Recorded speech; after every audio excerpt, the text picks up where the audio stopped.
Nada é igual ao seu redor, tudo se faz no seu olhar, todo o universo se...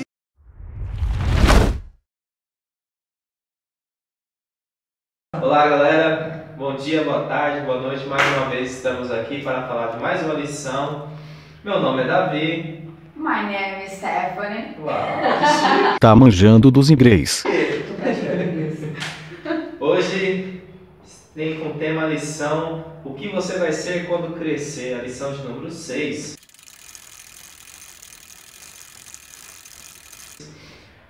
Os desafios em relação aos planos para o futuro. Hoje quem esteve passando essa lição fui eu.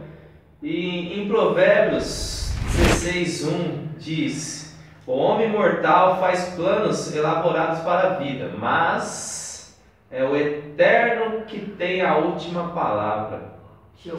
Todos nós temos planos no nosso dia a dia, para o nosso futuro, para tudo que a gente quer fazer, mas só Deus tem a palavra certa, correta, para o tempo determinado. Em Eclesiastes 3 mesmo diz que tudo tem seu tempo debaixo dos céus. E aqui tem uma pesquisa que diz que 75% dos jovens promessistas eles se preocupam excessivamente com o futuro. Será que é um bom sinal? Não se preocupar-se nada com o futuro é um fato louvável? Vamos ver o que diz nessa lição com a primeira pergunta que nossa amada Stephanie estará lendo para a gente. A primeira diz assim: você acredita que os jovens que dizem se preocupar muito com o futuro estão certos ou errados? Por que será? E aí? O que vocês imaginam?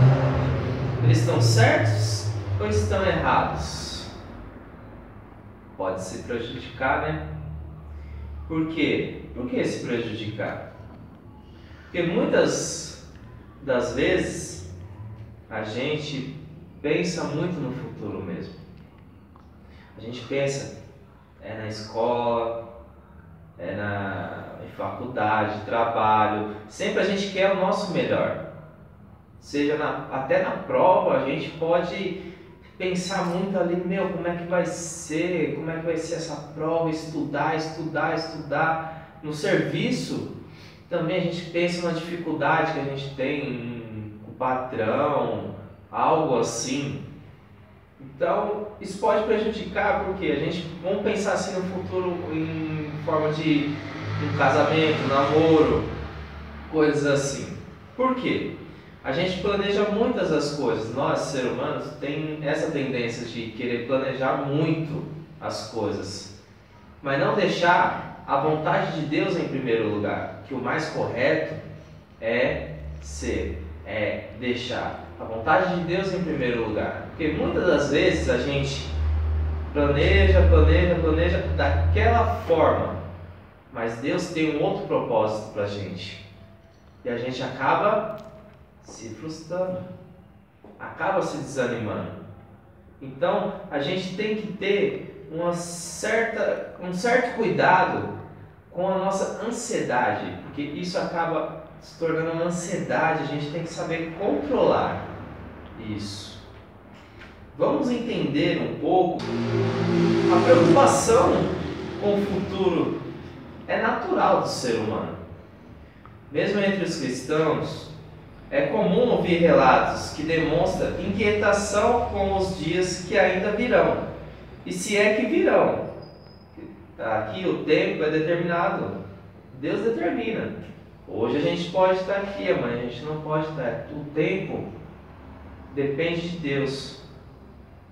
Embora saibamos que o futuro pertence a Deus, estamos sempre tentando ter o domínio do tempo, planejando o que faremos e o que não faremos. Até que pontos devemos ir? Até que pontos devemos controlar as coisas e o tempo? Tem uma frase que foi vista num banner na internet, que dizia assim, ó: decepção do dia. Liguei para uma vidente e ela perguntou: quem é? Como assim? Eu acho que ela deveria falar: oi fulana, a pessoa do outro lado tá. Ela me adivinhou. Dorime, interino. Como isso? Você é uma vidente? Ela tinha que prever quem era. É. Um exemplo. Eu também, se eu ligasse, eu ia ficar decepcionada. Sim. Como? Você é uma vidente? Então, não podemos confiar. Não, é. Agora diga, alguém que diz prever o futuro, passa alguma confiança?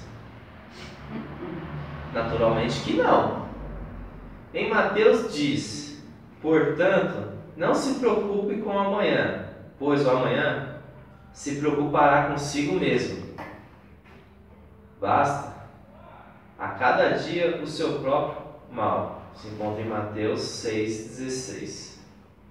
Vamos ver como foi a pergunta 2 dessa lição. Você concorda que preocupar-se demais com o futuro pode nos impedir de viver a vida no presente? Pode. Com certeza. Pode, porque a gente se preocupando muito com o futuro, e o de hoje? E o dia de hoje? Como que a gente vai viver? Como será? Então a gente tem que saber administrar o tempo na hora certa, no momento certo, e saber lidar com cada situação. Na pergunta 3 diz assim: apesar de não devemos nos preocupar demais com o futuro, isso não quer dizer que não podemos ter objetivo e fazer planos, certo? Onde está o erro quando planejamos o futuro?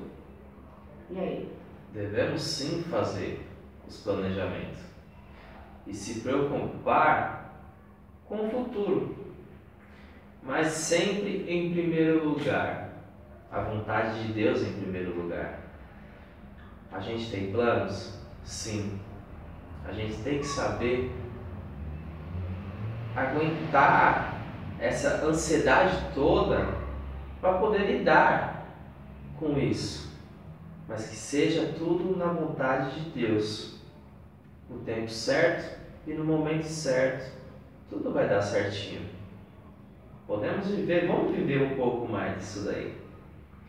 Uma das piores decepções que uma pessoa pode ter é chegar aos 80, 90 anos, olhar para trás e ver que passou a vida no sofá da sala, sentado ali, só assistindo. Os planos devem ser feitos, sim. Não podemos viver do passado e nem tampouco do futuro. Nosso desafio está em traçar metas, mas que inclua a vontade de Deus. Ao planejar curso que você vai fazer, família que deseja ter, o trabalho, exercer o dom que Deus te deu no serviço, faça isso contando com toda a ajuda de Deus. Diga nas suas orações, seja feita a vontade, a sua vontade de Deus.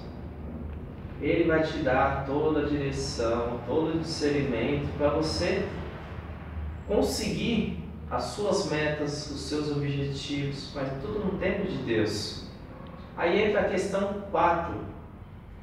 Em Salmos 37 diz: entregue o seu caminho ao Senhor e confie nele, e ele agirá.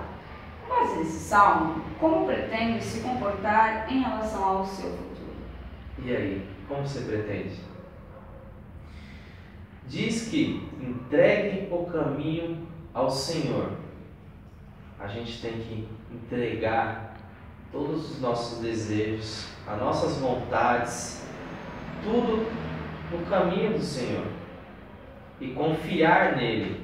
Confia que Ele vai trazer toda a direção, tudo que a gente quer. Mas se for a vontade dele, e Ele vai agir. na nossa vida, na sua vida, na de todos. Ok, gente? Essa foi mais uma lição que tem com o tema: o que você vai ser quando crescer? Eu quero ser grande. Você vai ser. Eu só tenho 1,50 de altura. Eu não posso dizer, né? Então, senão eu vou 1,77. ser maior, 1,77, 1,50. Sabe como é que é, né? Nem sei, né? Então, galera, espero que vocês tenham gostado dessa lição. Sábado que vem a gente estará com mais uma lição que tem como tema práticas para transformar o seu dia que ela estará passando e os desafios em relação à vida devocional. Você sabe o que é uma vida devocional? Aguarde. Semana que vem a gente vai postar um vídeo explicando tintim por tintim, beleza? Cada detalhe. Venha fazer parte dessa galera. Hashtag. Nas redes sociais, Instagram, Twitter, Facebook. Até mais, galera. Fiquem com Deus.